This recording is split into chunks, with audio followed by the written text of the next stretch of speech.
Welcome, welcome, welcome, everybody. It is noon Pacific, 3 Eastern, or whatever time it happens to be where you are, because you are watching us right now, Sunday, August 2nd, or as the post I put up a little while ago, 8-2 Brute, 8 August 2nd. So, 8-2. Anyways, welcome everyone to our favorite Sunday event, The Master's Mind. Great way to finish the previous week. Great way to introduce the new week. And we are so glad to have you here as we continue to grow our amazing community. We like to welcome everybody. So if you're brand new here, welcome.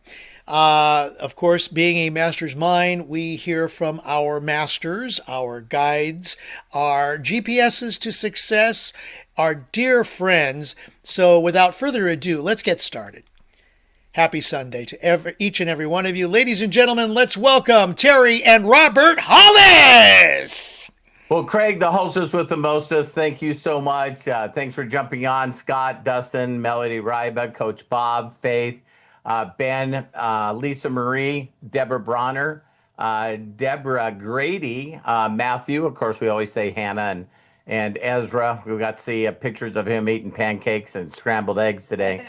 And then, of course, the hostess with the mostest, Craig, and then Lisa, my wife, Ling. Yeah, Terry. And I also want a special guest on here, Lucas Shoemaker. He's been on here numerous times. And I just asked him, he reached out to me and said he'd like to say a little something. And I just want to tell you, Lucas, I love you. We've all been praying big time for you and your family, and just go ahead and I'll do my best to help you with that announcement.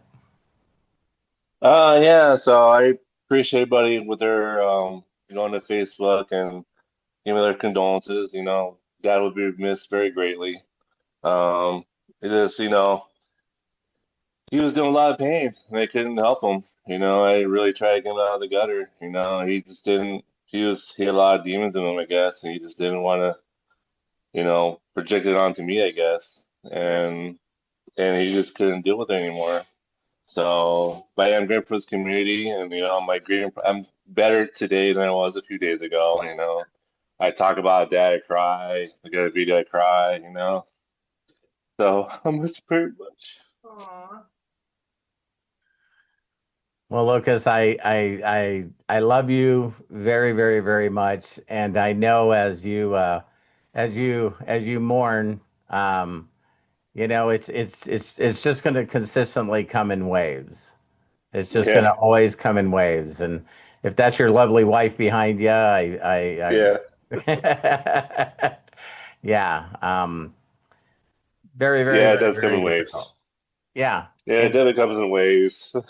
So it's like, yeah, just get on his place. It's just crazy.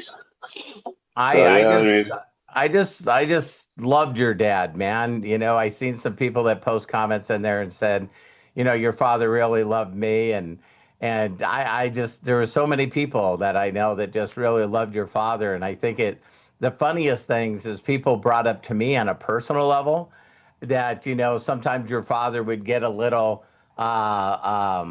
headstrong. That's my dad. That was my dad. Yeah. And people remember. Always.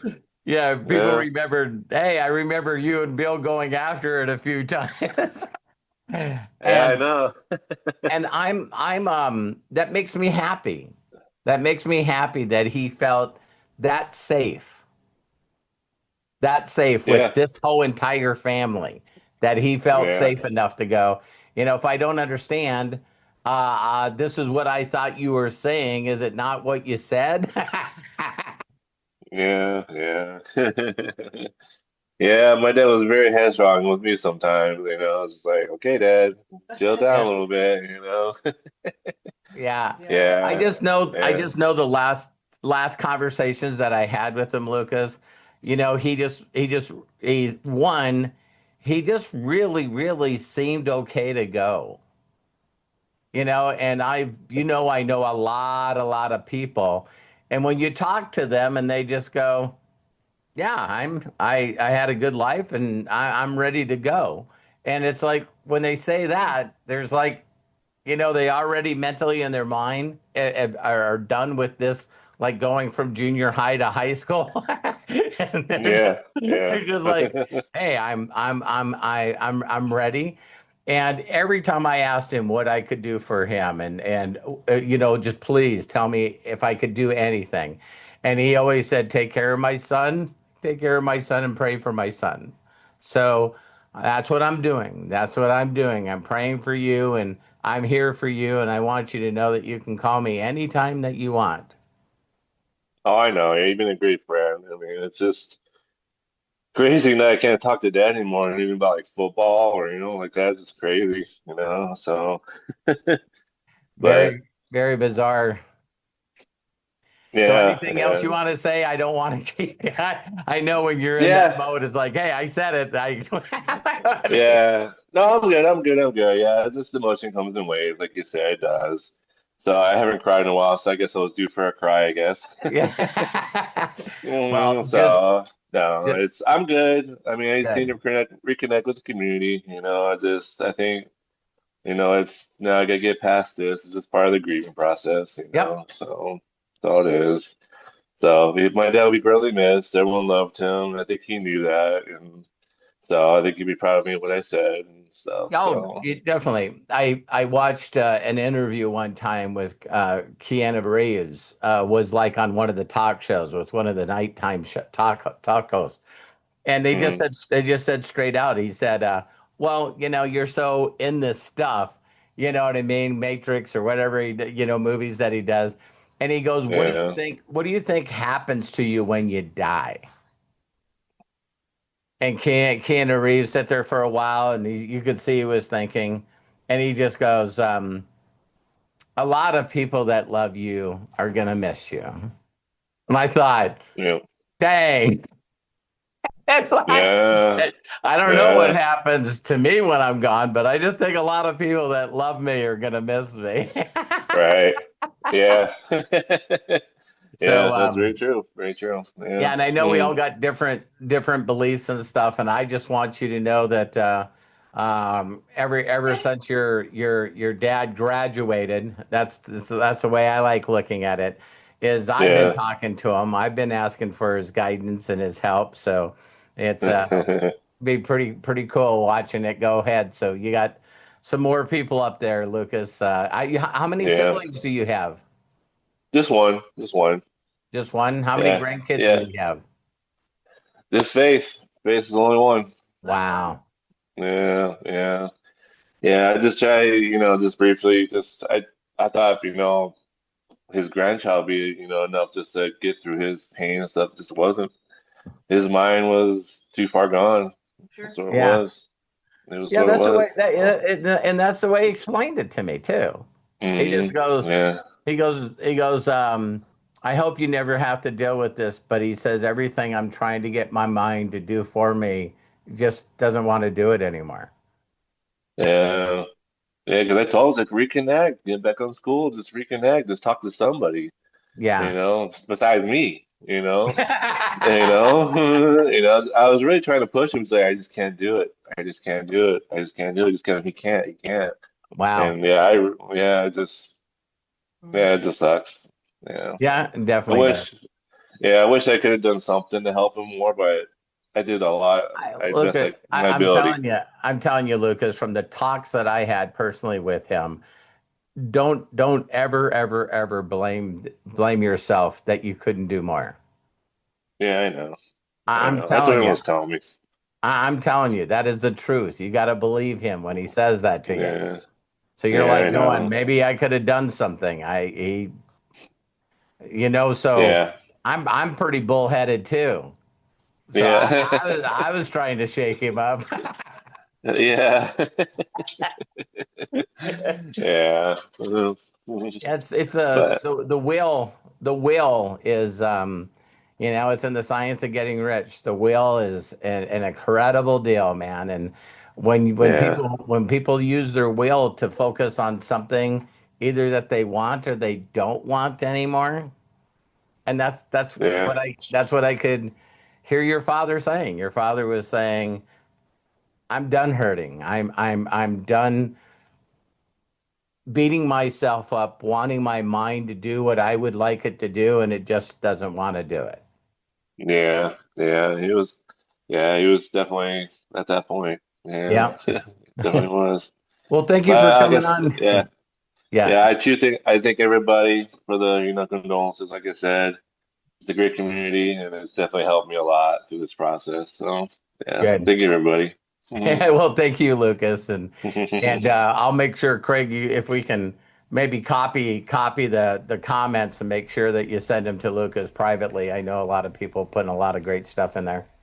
Yeah, they Absolutely. did. Well, I love you. I wish I was there to give you a Yeah, big bear yeah, I hug. know. Love you too, Robert. I would give you such a big bear hug, it'd make you feel uncomfortable. You'd be going, listen, that's enough. I'm not gay. You know what I Yeah, mean? yeah. Right. Everybody give him a big bear hug. Those that have their cameras on. We're there with you, Lucas. We really are. Thank you. Thank you. Okay. Love ya. Love ya. Love you too. Well, wow. I think this is probably going to be a better subject than even we talked about. Hi, Rebecca. Great to have you on here. Our new Wisdom Council member. Everybody give her a good head clap. So hi, Star Scott. I'm trying. Jim is on here. I don't. Oh, Michael and Angela. So thanks for getting on here. So yeah, my title for today really goes into the same line with our brother Bill. It's really simple. It's really understanding that you're the greatest miracle in the world, and understanding that you're not only a miracle but you're a gift. One of my favorite things to always look at, and I'll share this with you guys, is the first time that I heard this phrase, your life is God's gift to you. What you do with it is your gift back to God. It's always been really, really, really a key thing. And I looked at our brother Bill and our family member, as a gift.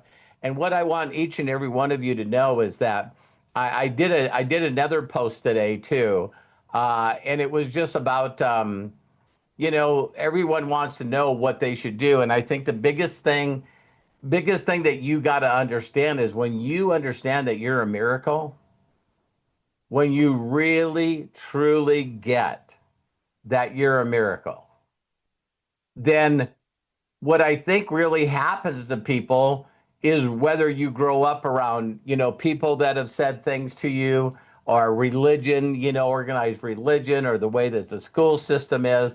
It's like all this stuff that we do from the moment that we realize that we're a miracle. We look at, we're talking about Ezra, our new grandkid and grandson, and he's Perfect. perfect, yeah, like a lot of people say. And one of the things is that, as he grows up, to just protect someone like that from the world, because that's when all of a sudden the world tells you that you're not this and you didn't do this and what's wrong with you in here. And, one of the things that I really, really dislike about organized religion is them just telling you how much of a sinner and a worthless piece of garbage you are. You know what I mean? I grew up Baptist, and there's 400 and some thousand religions out there. But this whole concept of you're not okay just the way you are. And so then what ends up happening is we start beating ourselves up, right? And it's like, I didn't do this, and I didn't do this, and I didn't do this. And really, all those thoughts come from compare-itis. You know what I mean? If you don't look at yourself as a miracle, and you don't look at yourself as a gift, then you just very simply see, well, look what she's doing. Look what he's doing. Look what that person's doing. I mean, they look how much stuff they've done. Look how much, whatever. And my whole thing is if you compare who you are against other people, you're always going to end up losing. There's always someone that's going to be better. There's always going to be someone that was at the right place at the right time. So comparing yourself to other people is, again, making you not look the special person that you are. And so when I sit down, and I've had a lot of one-on-ones and a lot of personal breakthroughs with people, and it always comes down with their negative thoughts about themselves. Always, always, always, always. And so I thought it was pretty neat because the post that I posted today, and I don't know if some of you have heard this, but it's called The Greatest Commandment. So if you're just an organized religion person, you have all this stuff in your mind, then the greatest commandment is this: love God with all your heart, with all your soul, all your mind. What I believe, and don't get mad at me, is I don't think people know how to give love enough.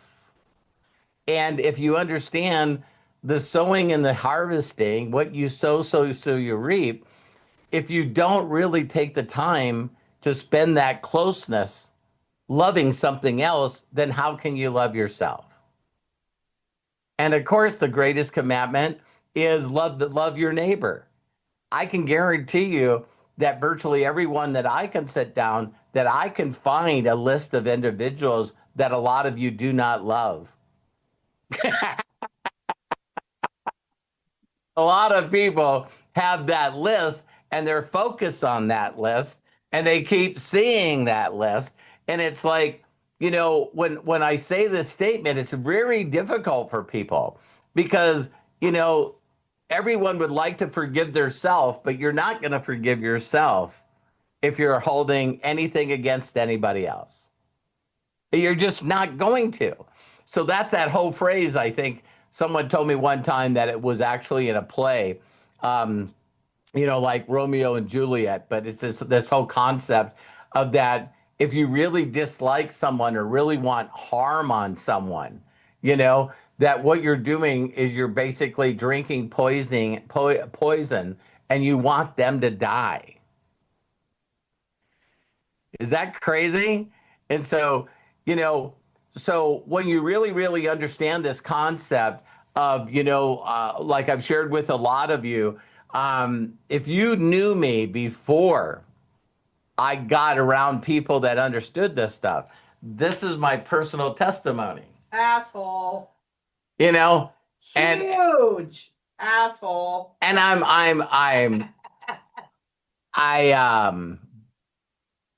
don't know any other way to explain it, and Yeah. I had a chip on my shoulder. I believed 1000% that the world was out to get me. And here's the crazy thing. I had documentation of my previous stories to prove what I just shared with you guys. It's like even when I got out of prison, people would go, "Oh my God, you were in prison?" And I said, "Yeah, I goofed around and broke into a warehouse and stole a beer truck, a semi truck full of beer, and had a school party. And I just turned 18, and everyone was saying to me, so why would someone doing that, get sentenced to 5 years in federal penitentiary with 3 suspended, right? And everybody I always talk to, I haven't had one person that said to me, "Oh, you deserve that."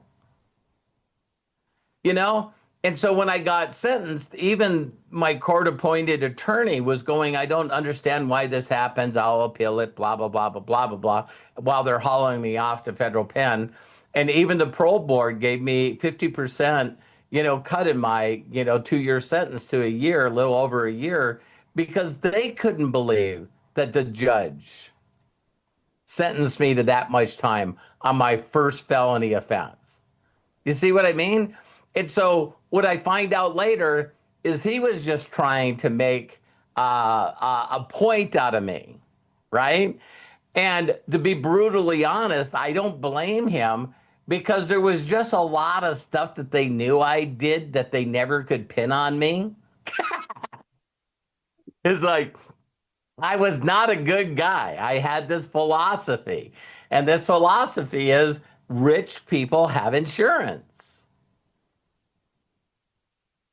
So if I can't afford it and they have it like race car parts.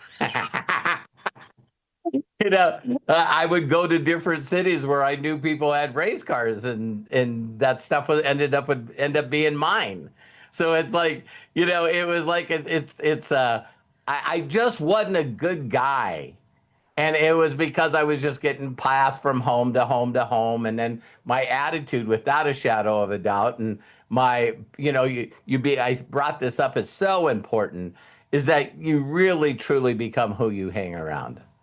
If there's anything I want more for this community and this family, is for you to consistently hang around a group of people that love you. They accept you for who you are.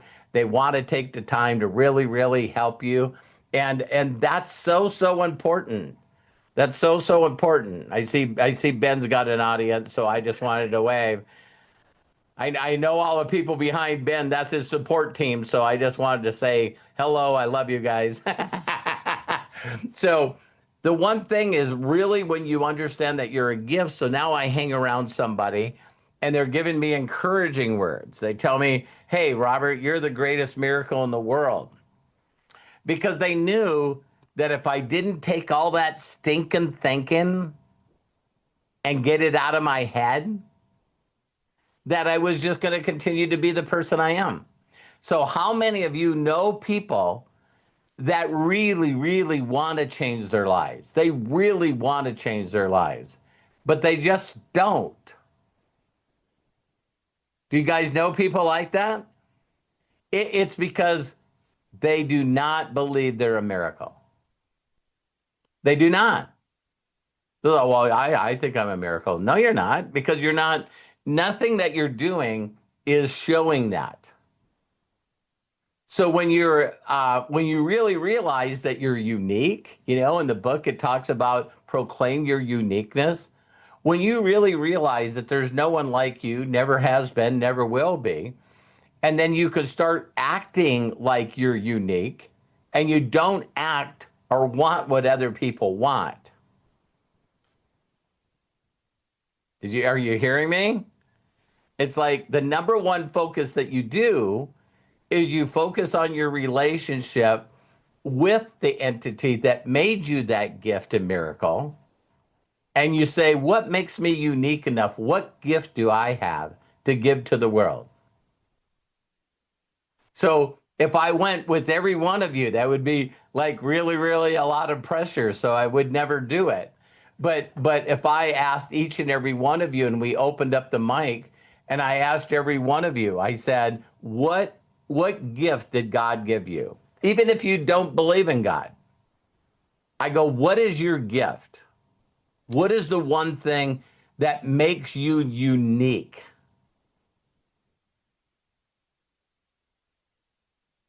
Let you guys think a little bit. And here's what it is. Your voice. Your voice is unique. Do you guys realize that if someone recorded you and your voice was in a database, that when they played your voice, they would say, that's Rebecca. That's Rebecca David. That's how unique, digitized our voice are, just like our DNA. Well, then let me ask you another one. If your voice is unique,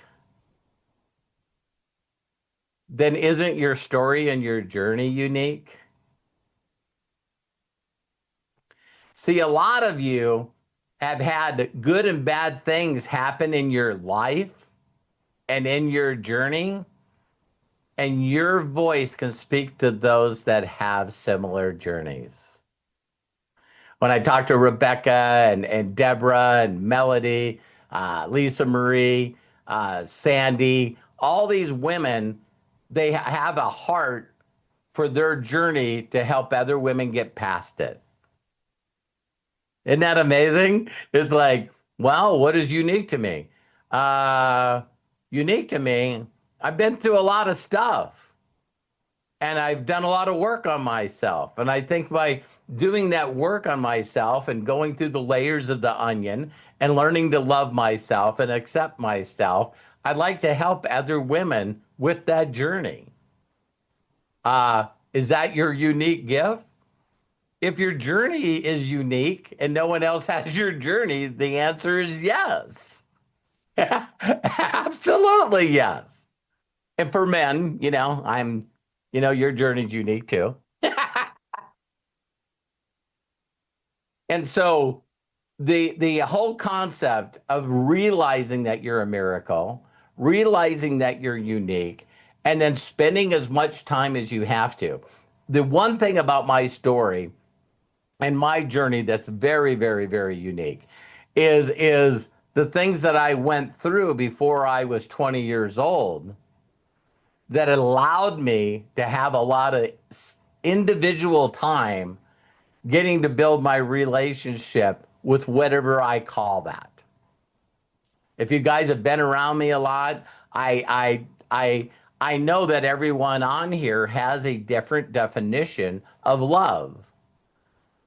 But every one of you also have a different definition of God, a different definition of faith, and so also the faith that we have as a sister here. It's like so if everyone would write a different paragraph, if I asked you to explain God or Jesus or the Holy Spirit, then every one of you would have a different paragraph. That's how unique it is. So for you to really take the time to build that relationship with whatever you think it is. See, most people through organized religion and school and all of this stuff, when I sit down and talk to people, they always have this one statement, not everyone, but most everyone, is they have this statement is I've had up to here with God. I'm done hearing about God. You know what I mean? I'm just, that's enough. And I'm thinking, man, none of this was taught to them. Instead, it was like, you shouldn't feel that way. You shouldn't think that way. See what I mean? It's like, what do you mean? I'm unique. No one's got my DNA. Yeah, but you shouldn't feel that way. You shouldn't think that way. And then if there's bad things that happen in your life, especially if people have done bad things to you, then it's got to be your fault, right? It's got to be your fault. So when I met Terry, and I'm not a very good guy, right? I honestly thought this. If I really, really allow this person super close to me and I fall in love with her, she's just going to leave me like everybody else. So because of all the people that I hung around in my journey before her, why does she get that treatment?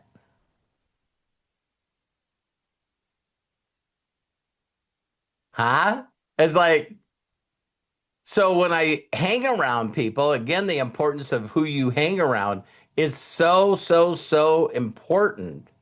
Is because as soon as I met somebody that asked me what my dreams were, what my imagination is.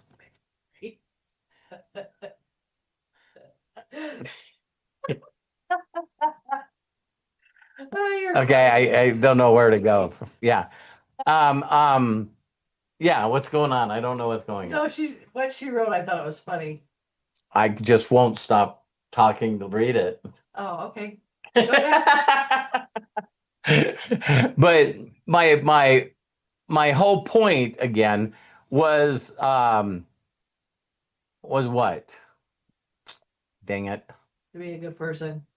Yeah, I guess Be around better people that make you a better person. Yeah. Oh, I know where I am. So when I started hanging around people that started helping me imagine what I would like my life to be like, imagine what it would like to be like. Who wouldn't want to be in a loving relationship with someone that really, really, truly cared? No BS whatsoever, that loved you unconditionally. And so it was amazing that the person that I met that was giving me that information, that he did one of those classic things where he goes, if you don't go back to Montana and beg Terry to marry you, it'll be the biggest mistake of your life. See, and sometimes it takes someone outside of your head to go, listen, this is what's best for you. Do this. And that's, again, what I want this whole family to be. I want this whole family to be where each and every one of you, again, if you can spend and take some time and either, what got me in the habit, again, I am always going to bring this up when we're talking about, all the great stuff that Matt did. And we launched, Unlimited Wisdom, the new platform, really yesterday, even though a lot of you already jumped in. The very first thing that my mentor did is, again, told me to go get this book, The Greatest Miracle in the World by Og Mandino, and read the book and get back to him. And I did exactly that. And I had a lot of time, a difficulty reading. And so it was difficult for me, but I was able, to get through it. And then I did call him. And then he said, well, listen, are you going to do what the assignment is? And I said, yeah, because I tell people to read that book. And then they read that book. And then I go, are you going to do what the assignment says? And they go, what assignment? And that's when I know, wow, is there any of you that know people that read a book, but they didn't retain any of it? And if you don't retain any of it, then how can you apply it or execute anything in the book? So it said in the book to read chapter 9, the God Memorandum, every day out loud before you go to bed for 100 days. And I thought, why would a multimillionaire give me a book, ask me what the assignment was, and then told me to do that? And the reason that I did it and continue to do it, that's the same book that I shared with Melody. And it's like when it changes your whole entire life, everything about your life, why would you want to stop doing that? So the people that I've introduced that to, including Wanda Kay and Deborah Grady, you know what I mean? Deborah Grady took the time to write out chapter 9 for me and put in a little spiral book and send it to me. Is that crazy? And then Wanda read on a video chapter 9 and put it in a video for me. And then when she did that for me, I asked her to read the rest of the book and put that online. So that's one of the gifts I give to people all the time. So if you're one of those people that if I said to you, hey, if I asked you to read a book and then follow exactly what it says, because how many people know that it says, to renew your mind? See, what a lot of people don't realize is that if you're a person of this earth, then your meat suit is your flesh suit. And most people every day, all day, just run from their meat suit. They just do habits and do things and do things over and over and rituals and stuff, and they just keep doing that. When you are tapped into, instead of the flesh, you tap into the spirit. Now, when you tap into the spirit, you're not of this world. So a lot of people don't realize that I don't know a lot about the Bible or religious stuff. I just know the basics really well. And so then when you tap into the spirit, then you're renewing your mind. And as you renew your mind and your thinking, it changes your heart. And when it changes your heart, that leads you to the right connection. So if there's anything that's more important than anything, is understanding that if you really wanted to change everything in your life, you would do a 100-day assignment. And you look at how much time you have in your life and you're going, listen, I just really, really am not going to put in a half hour a day. I know my life sucks. I'm miserable. I haven't found my gift. I don't know who I am. I don't know how to forgive and love myself. I know all that shit, but I'm not going to do anything for a half hour for 100 days to change it. Isn't that crazy? And Melody knows this because when Melody and I first connected, she would call me and she would be having a really bad day. And all I would ask her is, what day are you on? And she'd get mad at me. She'd get really, really, really mad at me. And I'm going like, she's going, okay. You know what I mean? Now she's been doing it for years, right? She said 3,990 days. Oh, I can't. Oh, That's more than 10 years, that's for sure. yeah.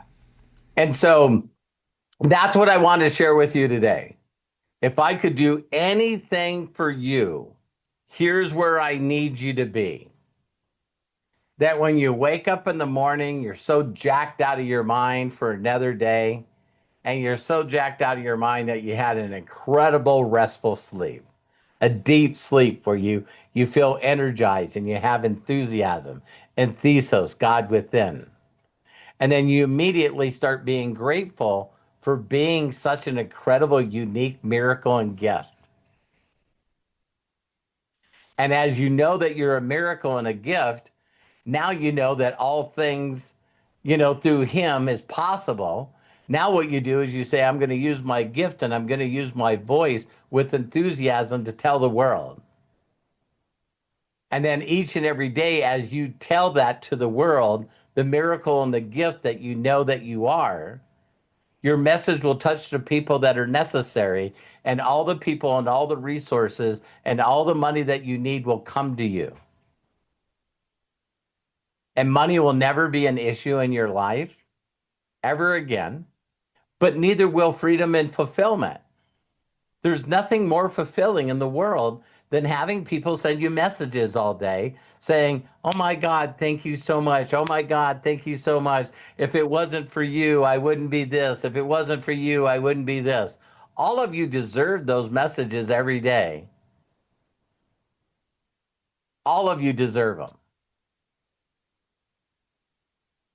But are you a miracle? Are you a gift? Because if every one of you, sort of this is a little joke, but it's not. But if every one of you looked at yourself the way Terry looks at Ezra, your days would be frickin' awesome.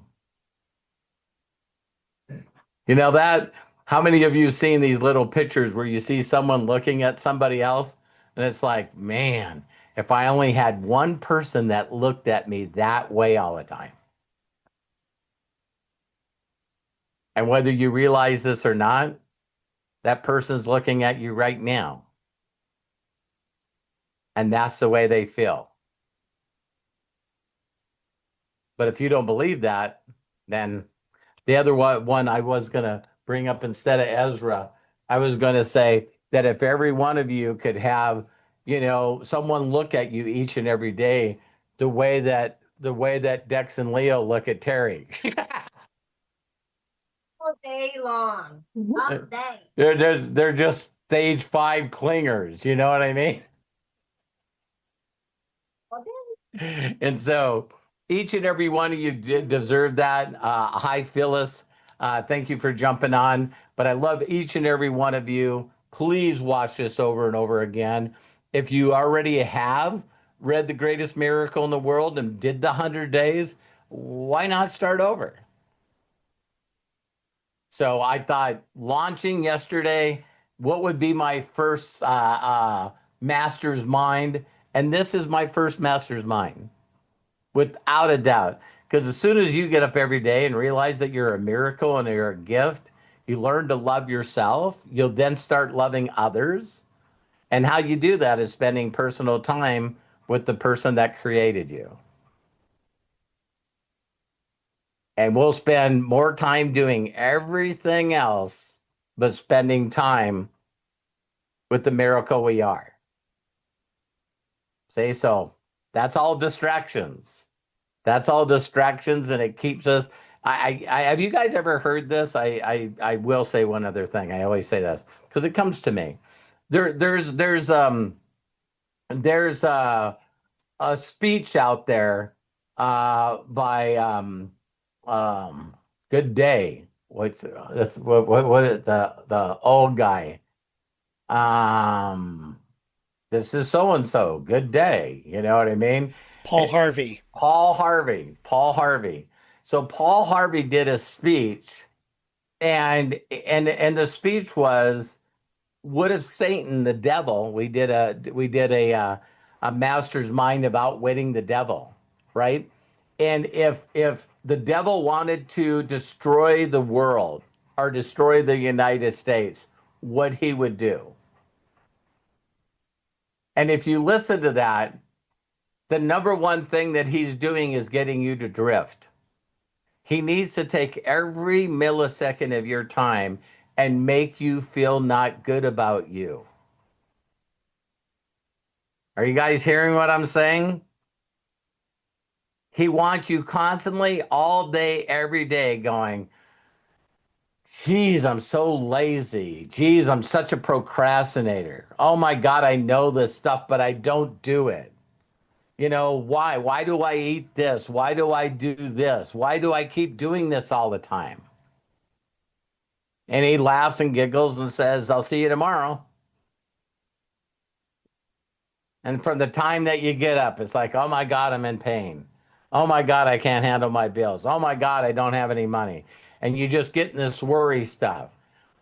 And then you go, well, you know, if I was supposed to do what I was supposed to do, and it's like, no, you didn't do what you were supposed to do, because it should have started before you went to sleep, because you should have read chapter 9 so you could feel in your head and your heart that you're unique, that you're a gift, that you're a miracle. That should have been marinating while you're sleeping. No, you're on your phone doom scrolling or watching some stupid thing on Netflix. So then when you went to bed, you're not sleeping. You're not getting a good night's sleep. So then you got to take something so you can sleep better. I'll stop. I think you guys know where I'm going. So I don't need to tell some of you what your habits already are, what your routine is already, right? It's like, how can you reprogram that? How can you reprogram and get yourself in a position where you're always thinking great things about yourself? Because I think you're awesome. I think you're awesome. I know I'm awesome. I tell myself that all the time. I walk into Walmart like I'm the biggest fucking deal ever. So I love you all. Thank you so much, Melody, Phyllis, Matthew, Hannah, as we've been getting pictures. Jim, Deborah, Dustin, Rebecca. So great to see you again. Faith, Michael and Angela, Coach Bob, Ben, Lisa Marie, Lucas. Thank you so much for jumping on here. I love you. I love you. I hope you think that I hope you know that your dad thought you were a miracle. You know what I mean? So yeah. You don't have to worry about making your dad proud of you. He already was. Yeah, when I was telling his place, this was his book because they didn't have one. So now I got my dad's copy. Oh, nice. Ooh, man. That Yeah, I know it's coincidence, but it was just sitting right down his desk. That was a coincidence, I think. wow. Yeah. I just wish he kept reading it. Yeah, me too. But I feel tons better actually getting on now. So I mean, I feel a lot better. So Good. yeah. Watch this over and over because we love you. We love you and we're here for you. Yep. Yeah, We're here love every you guys day. too. Yeah. Yeah. Come jump in and let us tell you how great you are. So I don't know where I was, but it's closest with the mostest. Craig, maybe I didn't say Deborah, my lovely wife Terry. We'll see you guys soon and see you for I love hearing Craig always say what we're doing tomorrow. So All right. Well, tomorrow, 9 a.m. Pacific, 12 p.m. Eastern, we have our very famous Monday morning recess. So we want you to be a part of it. It's kind of an open forum where we bring everybody on and we just chat with your coffee, with your Immunitech, Immunical, or whatever it is you do in the morning or during that hour, depending upon what time you listen. Okay, Sunray. But that's today, Lisa Marie. That's today. It's not tomorrow. Okay, you're reminding us to take it today. Okay, fine. Got it. Not a problem. And then, of course, every day next week, beyond Monday, starting at noon Pacific and 3 Eastern, we have the rest of our schedule. Tuesday, Wednesday, Friday is Daily Wisdom. Thursday is Inner Circle. Saturday, Ask Us Anything. We're right back here on Sunday with our amazing Master's Mind. So Bless you all. Thank you so much for joining us today. There are a few things in the meeting chat. If you want to save that, click on the three dots in the meeting chat, then click on Save Chat. It'll download to your computer as we conclude. Until next time, please be good to yourselves. Be cash. Bye-bye. I'm going to go ahead and unmute so we can all say so long and have a great Sunday.